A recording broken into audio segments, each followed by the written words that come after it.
Hi, ನಮಸ್ತೆ. Welcome back to Polali's kitchen. ಶೀತ, ಕೆಮ್ಮು, ನೆಗಡಿ, ಜ್ವರ ಬಂದು ಬಾಯಿ ರುಚಿ ಕೆಟ್ಟಾಗ ಈ ರೀತಿ ಒಂದ್ಸಲ ಸಾರು ಮಾಡಿ ಊಟ ಮಾಡಿ ತುಂಬಾ ಹಿತ ಅಂತ ಅನ್ಸುತ್ತೆ. ಆರೋಗ್ಯಕರವಾಗಿರುವ ಈ ರಸಮನ್ನು ಹಾಲು ಮೆಣಸಿನ ಸಾರು ಅಂತ ಕರೀತಾರೆ. ಮೊದಲಿಗೆ ಫ್ರೈಯಿಂಗ್ ಪ್ಯಾನ್ ಬಿಸಿ ಆದಮೇಲೆ 3 ಟೇಬಲ್ ಚಮಚ ಉದ್ದಿನಬೇಳೆ, 1 ಟೀ ಚಮಚ ಕಾಳು ಮೆಣಸು, 1 ದಂಟು ಕರಿಬೇವಿನ ಎಲೆ, 1 ಟೀ ಚಮಚ ಜೀರಿಗೆ ಹಾಕ್ಕೊಂಡು ಎಣ್ಣೆ ಹಾಕದೆ ಇದನ್ನು ಡ್ರೈ ರೋಸ್ಟ್ ಮಾಡಬೇಕು. ಖಾರಕ್ಕೆ ಇಲ್ಲಿ ಕಾಳು ಮೆಣಸು ಮಾತ್ರ ಬಳಸೋದು, ಹಾಗಾಗಿ ಖಾರಕ್ಕೆ ಅನುಗುಣವಾಗಿ ಕಾಳು ಮೆಣಸನ್ನು ಹಾಕೋಬಹುದು. ಇಲ್ಲಿ ಉದ್ದಿನ ಬೇಳೆ ಒಳ್ಳೆ ಕೆಂಪಗೆ ಆಗಿ ಪರಿಮಳ ಬರೋದಕ್ಕೆ ಶುರು ಆಗುತ್ತೆ. ಅಲ್ಲಿ ತನಕ ನೋಡಿ ಈ ರೀತಿಯಲ್ಲಿ ಹುರ್ಕೋಬೇಕು. ಇನ್ನು 1/4 ಕಪ್ ಆಗುವಷ್ಟು ತೆಂಗಿನ ತುರಿ ಹಾಕಿ ಒಂದ್ಸಲ ಚೆನ್ನಾಗಿ ಮಿಕ್ಸ್ ಮಾಡಿ ಗ್ಯಾಸ್ ಉರಿ ಆರಿಸಿ ಮಿಶ್ರಣ ತಣಿದ ನಂತರ ಮಿಕ್ಸರ್ ಜಾರಿಗೆ ಹಾಕ್ಕೊಂಡು ನುಣ್ಣಗೆ ಪೌಡರ್ ಮಾಡಬೇಕು.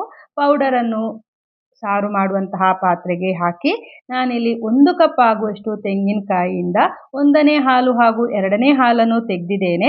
1ನೇ ಹಾಗೂ 2ನೇ ಹಾಲನ್ನು ಮಿಕ್ಸ್ ಮಾಡಿಕೊಂಡು ಒಟ್ಟು 2 ಕಪ್ ಆಗುವಷ್ಟು ಹಾಲನ್ನು ಹಾಕ್ಕೊಂಡಿದ್ದೇನೆ.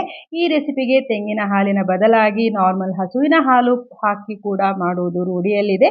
ಯಾವುದನ್ನಾದರೂ ಬಳಸ್ಬೋದು. ಉದ್ದಿನಬೇಳೆ ಹಾಕಿದ್ರಿಂದ ಕುದಿಸಿದಾಗ ದಪ್ಪ ಆಗತ್ತೆ. ಹಾಗಾಗಿ ನಾನಿಲ್ಲಿ 1/2 ಕಪ್ ನೀರನ್ನು ಸೇರಿಸಿ ಹದವನ್ನು ಸರಿ ಮಾಡಿಕೊಂಡೆ. ರುಚಿಗೆ ತಕ್ಕಷ್ಟು ಉಪ್ಪನ್ನು ಹಾಕಿ ಚೆನ್ನಾಗಿ ಕುದಿಸಬೇಕು. ಇಲ್ಲಿ 8ರಿಂದ 10 ನಿಮಿಷಗಳ ಕಾಲ ಸಾರನ್ನು ಕುದಿಸಬೇಕು. ನೋಡಿ ಈಗ ಸಾರು ರೆಡಿ ಆಯಿತು.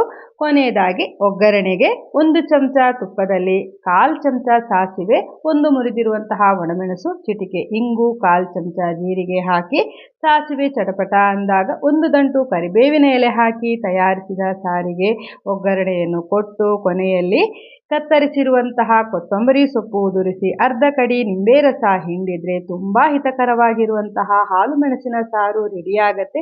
ಬಿಸಿ ಬಿಸಿ ಅನ್ನದೊಂದಿಗೆ ಸಾರು ಹಾಕಿ ಊಟ ಮಾಡ್ತಾ ಇದ್ರೆ ಬೇರೆ ಏನು ಬೇಕಾಗೋದಿಲ್ಲ. ಟ್ರೈ ಮಾಡಿ ನೋಡಿ, ಇಷ್ಟ ಆಗತ್ತೆ.